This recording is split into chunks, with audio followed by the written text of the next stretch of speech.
शाम को। तो निरोगी होने का रास्ता भगवान बुद्ध ने उसी समय बताया था। तो इसलिए कि आप लोग उनका जो भगवान बुद्ध का उपदेश है उनका हिंदी अनुवाद पढ़िए। वो जब हिंदी अनुवाद पढ़ेंगे तब आप लोगों को समझ आएगा। कि नहीं तो बहुत सारे जो बनते लोग हैं जब भी कोई इवेंट होता है तो वो बना करके चले जाते हैं और उसको चालू कर लोगों को समझ नहीं आता है। तो इसलिए कि हमारा सभी लोगों को तो इसलिए उसका जो मीनिंग उनको पता चलेगा तो वो अपना उसमें काम करेंगे। तो बुद्ध की ये वाणी है कि हमारा सारे तरीके से डेवलपमेंट हो जाएगा, क्योंकि वो बुद्ध की वाणी पे चलते हैं। वो बुद्ध की वाणी के हिसाब से अपने जीवन को चलाते हैं। तो जो बुद्ध की वाणी आप लोगों ने बोला साधु, ये साधु का मतलब ये सिर्फ जटा रखा लेना, कपड़े चेंज कर लेना या और सब कुछ कर लेना से वो व्यक्ति साधु नहीं होता। साधु का मतलब होता है साधक। साधक कौन? जो कोई अपने आप को शील, सदाचार और सद्धर्म के रास्ते पे साध लेता है, उसको साधु कहा जाता है। ये कोई जरूरी नहीं कि आप भी भगवा ही पहन लीजिए तो क्या नाम है तभी साधु कहलाएंगे। आप अपने को बुद्ध की वाणी के अनुसार अपने जीवन को चलाने का काम कीजिए, तो निश्चय ही आप सबका जीवन बदल जाएगा। तो माता सावित्रीबाई फुले जी का जो जन्मदिन है, इस जन्मदिन के अवसर पर ढेर सारी शुभकामनाएं मैं प्रेषित करते हुए हमारे बीच बहुत सारे अच्छे अच्छे स्पीकर्स हैं, वो आपको माता सावित्रीबाई फुले जी के लाइफ को प्रेजेंट करेंगे आप सबके बीच में। कैसे कैसे उन्होंने जब वो पढ़ने जाती थी या पढ़ती थी तो उनको घर से निकाल दिया उनके ससुर जी ने, और उनको गोबर मारा जाता था। ऐसे ऐसे सारे इंसिडेंट हुए हैं, तो सब आप सबके बीच में रखेंगे।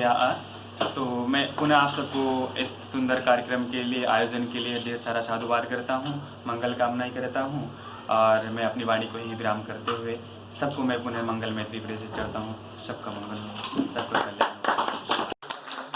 और दूसरा है हमारी साथी आरती, यहाँ सभी लोग एकत्रित हुए हैं माता सावित्रीबाई फुले की जन्मदिन मनाने के लिए। और इसका मेन पर्पस यही था, मेरे दिमाग में आया। मैं पिछले 3 साल से बाहर रह रही हूँ और मैं महाराष्ट्र से जैसे पीएचडी कर रही हूँ, तो मैंने वहाँ का कल्चर देखा। मैंने कल्चर देखा कि यहाँ पे बच्चा बच्चा सावित्रीबाई फुले को जानता है, कौन है वो। मैंने दिल्ली में जितना पढ़ा उतना पढ़ा, जितना मैंने वहाँ जाके जाना, एक कल्चरली बेस्ड होता है कि हमारी शिक्षा की शुरुआत कैसे हुई, कब हुई, कहाँ हुई, किसने पहला इनिशिएटिव लिया, इस बात को मैंने जाना। और मैं अपने संगठन से मैंने वार्तालाप की, क्योंकि यूनिवर्सिटी लेवल पे और हम एक एकेडमी वाले माहौल में हम हमेशा करते हैं, और यहाँ जो पढ़ा लिखा तबका है वो सभी जानता है कि माता सावित्रीबाई फुले किस तरीके से संघर्ष करके अब महिलाओं के लिए एक उदाहरण प्रस्तुत करती हैं। लेकिन जिस तरीके से हम लोकल एरियाज में रहते हैं, मैं छतरपुर की लड़की हूँ और मैं चाहती हूँ कि जो मैं जानी हूँ वो मेरी भाभियाँ, माताएं, बहनें, मेरे साथ की पढ़ी हुई लड़कियाँ जाने। माता सावित्रीबाई फुले इकलौती ऐसी महिला रही हैं उस समय में। उनका जन्म 3 जनवरी 1831 में हुआ। आज से 190वीं जयंती हम उनकी मना रहे हैं। तो उस समय उन्होंने वो संघर्ष किया। उनकी 9 वर्ष की आयु में शादी हो गई थी। 9 वर्ष का बच्चा, आप मान लो आज हम किसी 9 वर्ष की लड़की से बात करते हैं तो उसको कितना ज्ञान होता है। उन्होंने उस समय, उनकी शादी हुई 12 वर्ष के ज्योतिबा फुले से। जब उनकी शादी हुई, शादी के बाद उनके पति ने, महात्मा ज्योतिबा फुले ने उनको पढ़ाया। ना सिर्फ पढ़ाया, पढ़ाने के बाद वो चाहते तो घर में रख सकते थे, क्योंकि शुरुआत हमें अपने घर से करनी है। तो उन्होंने उनको समाज के लिए तैयार किया कि तुम पढ़ के घर में नहीं रहना, तुमको महिलाओं को शिक्षित करना है। अगर हमारे समाज की एक महिला शिक्षित होती है, एक परिवार की एक महिला शिक्षित होती है, तो वो 2 परिवार, गांव, आसपास के लोगों को शिक्षित करती है। एक महिला शादी के बाद जब वो दूसरे घर में जाती है तो वो वहाँ पे भी शिक्षित करती है। तो माता सावित्रीबाई फुले उस समय जैसे जाया करती थी, उन्होंने संघर्ष किया। और उस समय जब महिलाओं को पढ़ने का ही अधिकार नहीं था, वो चाहे किसी भी जाति से हो, किसी भी धर्म की हो, पितृसत्ता हमारा समाज है, पुरुष प्रधान समाज है, इस समाज में महिलाओं को विशेष अधिकार प्राप्त नहीं था। आज हम पढ़ रहे हैं, शिक्षित हो रहे हैं, उसका सबसे पहला श्रेय मैं माता सावित्रीबाई फुले को मानती हूँ। क्योंकि अगर उस समय माता सावित्रीबाई फुले नहीं पढ़ रही होती तो शायद आज मैं खड़े होकर यहाँ आप सबसे बात नहीं कर रही होती। शिक्षा का अधिकार ना होना हमारे लिए कितना रूढ़िवादी था कि हम एक रूढ़िवादी मानसिकता में जी रहे थे। महिलाओं को घर से निकलने की आज़ादी नहीं हुआ करती थी। उन्होंने ना सिर्फ पढ़ाई की, उन्होंने महिलाओं के लिए अपने जीवन काल में 18 विद्यालय खोले। उन्होंने पुणे में 1848 में पहला, लड़कियों के लिए भारत में पहला जो विद्यालय खोला गया वो सन 1848 में पुणे में खोला गया। उसके बाद उन पति पत्नी दोनों ने मिलकर समाज को आगे बढ़ाया।